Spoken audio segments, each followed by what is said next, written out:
with Mario Lopez. Joining me right now on Zoom, Grammy-nominated singer-songwriter, Mr. Gavin DeGraw. Welcome back to the show, Gavin. Hey, man, good to be back.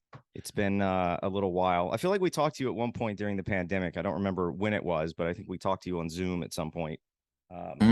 But you've done a lot since then. You dropped a new album called Face the River. What is the significance of that title? It's about, facing the things that, you don't want to have to face, but, you've got to. I kind of pictured that as my father looking across the river knowing my mother was there, but she had already passed and he was still alive. And that was the imagery that I use, how I pictured it. But we all have that some kind of river in our life we need to cross. And that's, that was the concept of it. Well, the whole album is essentially a tribute to your parents. It's their story. Yeah. I believe those are the words you used. Why was it important for you to make this album and at this time? Well, I wrote the record. My mom had already passed. My father was alive, but he was ill. And I wanted to finish it while he could hear it. I wanted him to be able to hear the album. And I got to play it for him in full, a half hour before he got rushed to the hospital. So the timing just barely worked out. And so that was really that's why the timing was what the timing was. Such is life, you just got to keep going, so the album takes you through a lot of stuff, but it takes you through some real life shit, but it also very much is, me bragging about my folks, because I had really cool folks. So, and I wanted to tell their story and the parts that I thought were great about them, and celebrate that culture and also celebrate the type of people that they were. They're just really hardworking, blue collar folks, who did their best for their family. And that's a part of our culture that I think we don't celebrate enough. And some people think other things are cool, but that's what I think is cool. I think it's cool level of loyalty that they had, taking care of the family and working their asses off and putting in all that sweat equity and all that extra time and making sacrifices, and never forgetting what was really truly important in life, which is making sure the people that you love knew you love them. And so this record is dedicated to them.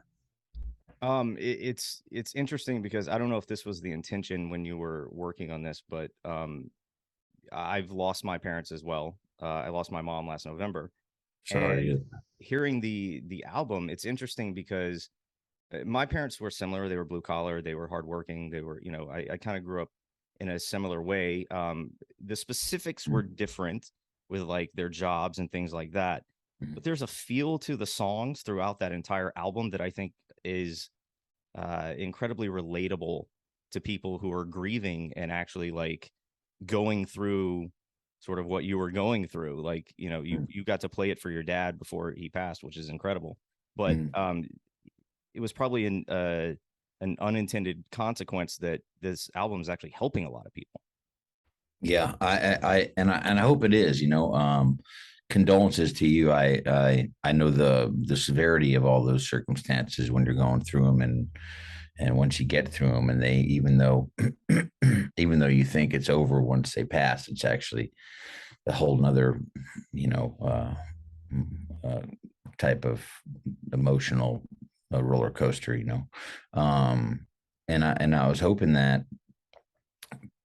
people would see it as medicine for them. I always thought music was a form of medicine. I'm not going to cure anything, but hopefully I can help people a little bit The music for me was really, it really helped me, just writing the songs is just very therapeutic for me.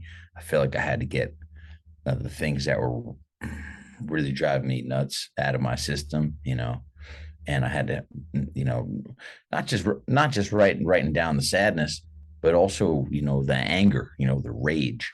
And when you feel like you get slighted or you get robbed of something, or you get robbed of somebody, they get robbed of their life and you get robbed of them as well. And it isn't fair.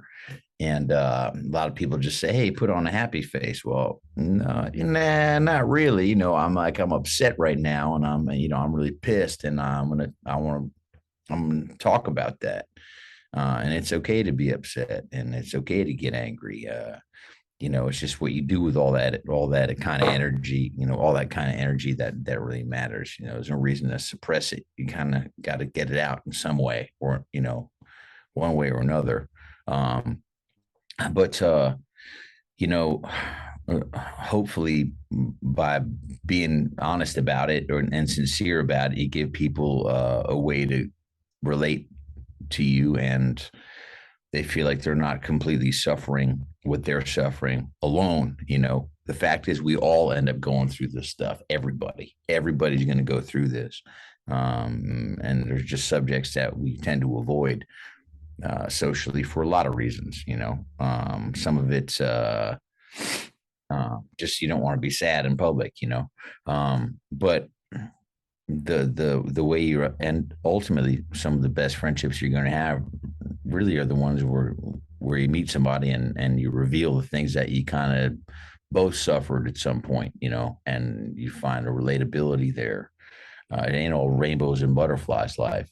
But you will get through all that depressing, bullshit.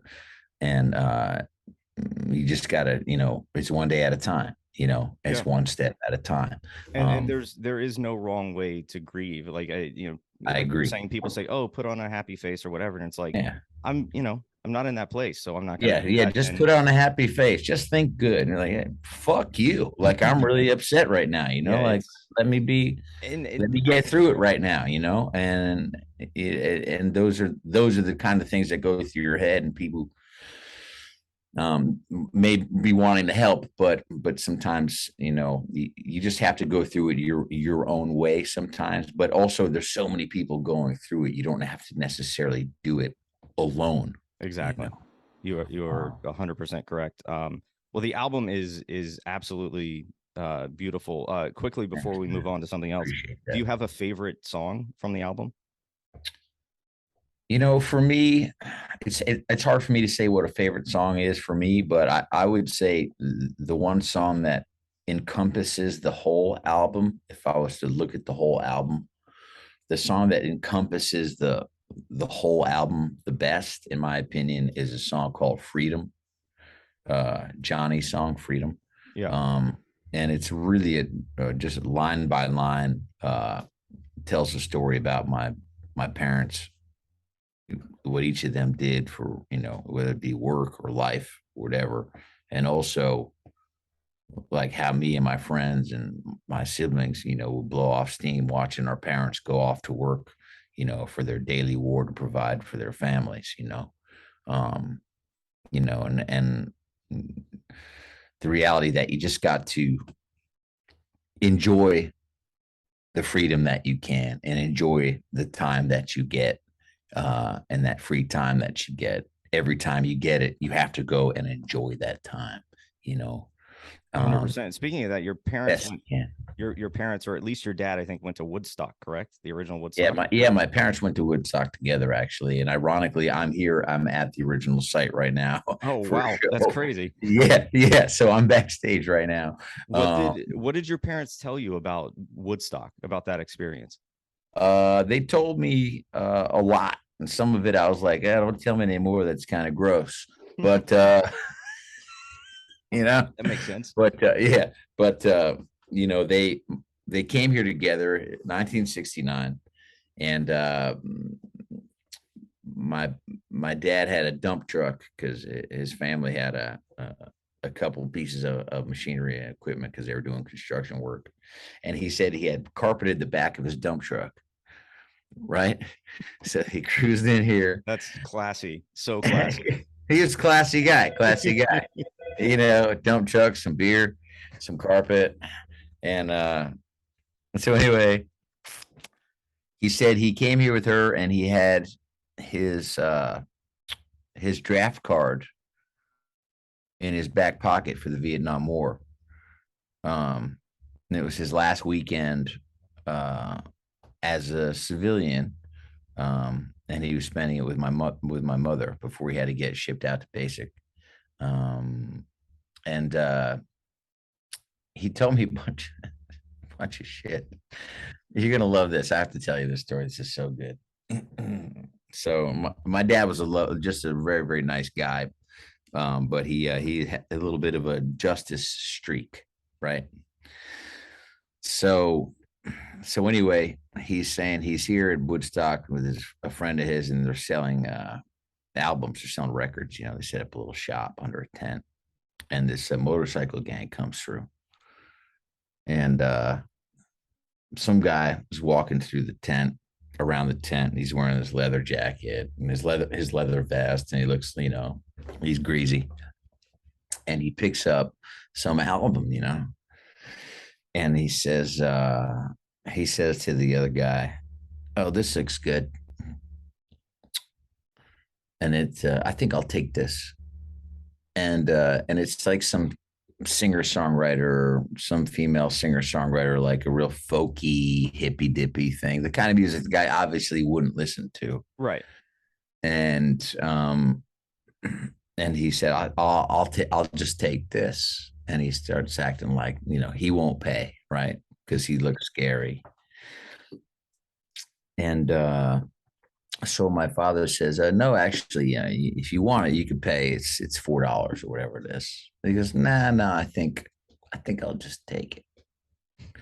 So my father had a very, bad temper. He said, "No, actually, I think you're going to pay for it, or I'm going to come out, I'm going to come out from around this table, and we'll figure it out, And the guy says to the guy my dad's with says, Wayne, just let him take it."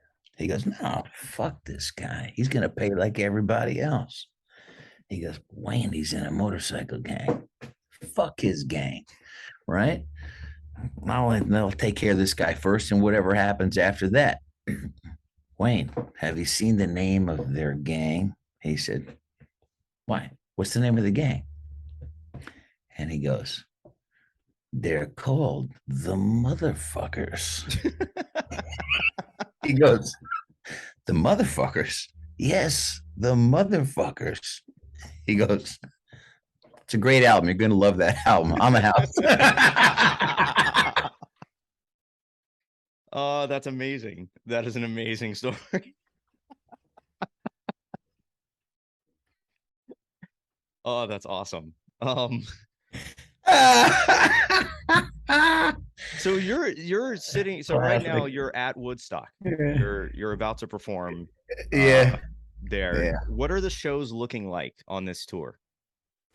All varied, man. All varied. We'll play little venues. We'll play big venues. So it's all scattered all over the place. This is my hometown. So I'm out here. I'm going to hang out with a bunch of friends and see some family and stuff.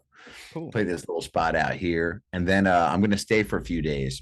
I'm just going to go, campfire and crush some beers with some friends and, nice. And, and just do the local, the way we grew up kind of thing. Yeah. No, that's cool. Well, speaking of smaller shows, last thing I want to ask is these TikTok challenges. One of them I saw, you basically were challenged to go to a random bar, go inside and just start performing. Yeah. How did all of this start? How crazy was that experience? And cool. And how many more are you going to do? Well, they're cool. People send you these funny requests. The public is more creative than I'm ever going to be. And there's just a lot of people coming up with silly or funny ideas or outrageous ideas. And some of them suit my personality type. We did one where blindfold and walk into a record shop and grab something. And, if it's something you like, then, maybe you cover a song or whatever. Yeah, but showing up into a bar somewhere where there's going to be some music playing and there may be an environment where people want to hear the kind of thing you do, is a cool thing to do, because you're in that community, and particularly around other music types people, they're going to appreciate your skill set, because that's what they like. Yeah, of course. And I sound like I showed up at a biker bar and gave dance lessons or something. Hey guys, who wants to learn how to mambo? Well, my challenge to you is that you go to a biker bar where the motherfuckers hang out. You go inside and you perform a song from the album That Guy Bought, whatever the album was. I think that would be a great idea. Gavin, always great catching up with you. You can get tickets and tour dates at Gavins. You too, man. For Gavin's Face the River tour at onwithmario.com. Thanks for hanging out, man. Dude, appreciate the time, man. On with Mario Lopez.